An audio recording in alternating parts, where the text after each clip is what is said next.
Shalom, party people, and welcome to the 12th seat. It is November 6th, 2022, day 36 of 75 hard for me, approximately 64 degrees. Gorgeous weather. Chewing some more on some of my reading. I was thinking about the rule I forgot yesterday about compare yourself to who you are yesterday, not somebody else. And part of conditioning, part of improvement is to always be moving forward, and you can't be moving forward without knowing where you've been. One of the things I like about 75 hard is the daily photo, which sometimes gets tedious, and a lot of times that's the one that people forget. I know I've almost forgot it several times,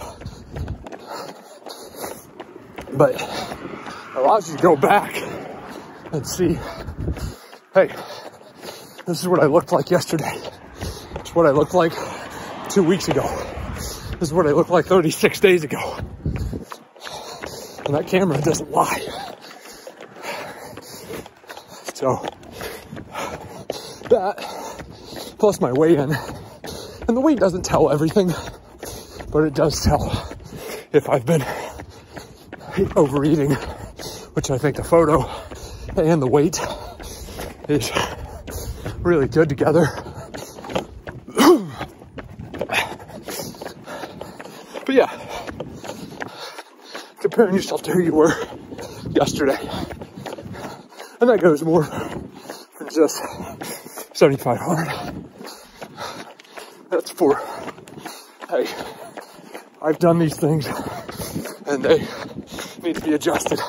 Or, hey, yesterday I did things right. Let's keep going. So that matters both ways, for the positive and the negative. Another rule in Jordan Peterson's 12 Rules for Life is talking about how we need to set our house in order before we start going and pointing out all the problems we see with others and in the world. Harkens back to when the Messiah is talking about having a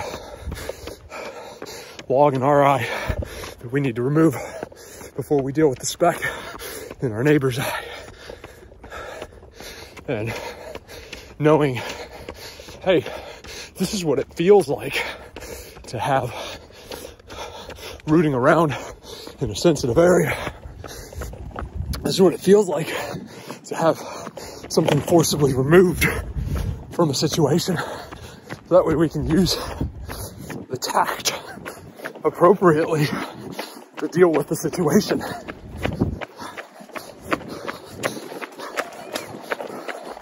And 3 miles.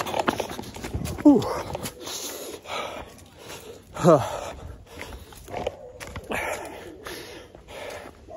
We're gonna call that 25-ish minutes, because that was actually broken into 2 segments. So even if it was a little quicker than that, it was definitely not going to be anything record-setting by any means. So getting our house in order before we go and start fixing the world's problems. Bear Independent talks about a lot of operating from a position of strength. If you're not squared away, how can you possibly go and help somebody who's in need of help? If you're injured, how are you supposed to get to where you need to go unless that injury is properly treated? That doesn't mean it needs to be perfect, but If you're bleeding out, you need to fix your massive flow of blood loss before you go stop somebody else's. They talk about it all the time when we get on an airplane. The oxygen masks may drop. You get yours on before you help somebody else, because you may pass out in the process. And having 2 casualties is a whole lot worse than having 1. So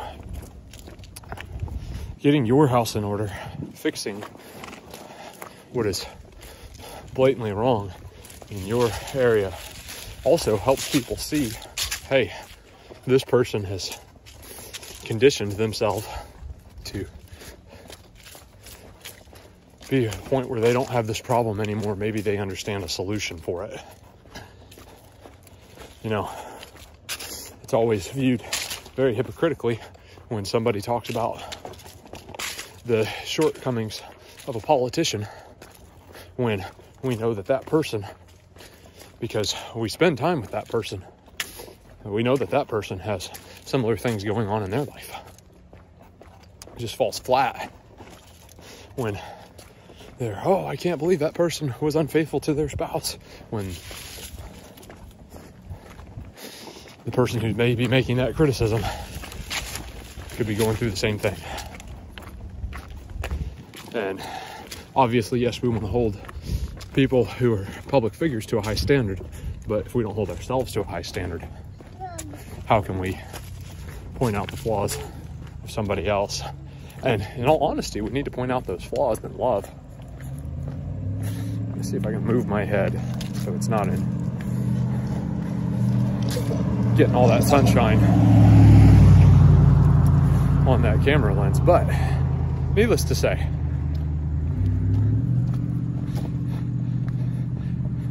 part of conditioning is making ourselves better.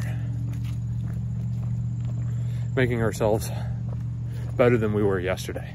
Getting our house in order, getting our affairs in order, getting our reps and sets in, as Bear Independent says. And I'm quoting him a lot. But getting into the nitty-gritty, doing the hard things.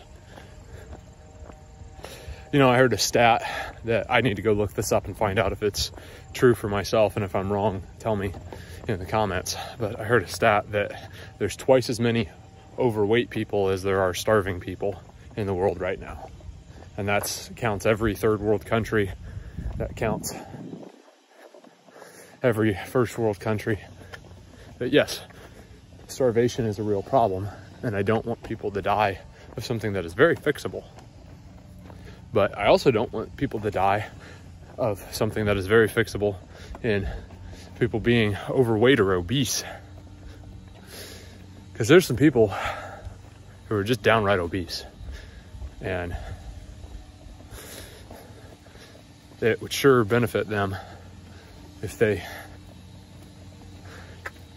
cut their sugar intake and go for a walk. And I'm not talking that everybody needs to be a Calvin Klein model, because I don't think there's a place for that. But I was 240 pounds a few months ago to a year ago. And just cutting my sugar alone before doing any physical activity dropped 10 pounds before I even started getting real active again. I mean, I used to be pretty active when I was younger. And I say that like I'm an old man. I'm not. But, you know, in high school and college, I was fairly active. And I tried to be fairly active afterwards. But it wasn't until I didn't like what I saw in the mirror that I started to, I am not done, but started to get my house in order. And I'm not done in my fitness journey. I don't think I ever will be. Like I was saying the other night, I would really like to be in a position where I'm in my 70s and running multiple Tough Mudders with my grandkids, just like that man I met. I thought that was so cool. But operating from a position of strength by getting your house in order and comparing yourself to who you were the day before that's what conditioning is about. That's what I want this channel to be about. But yeah, go do hard things.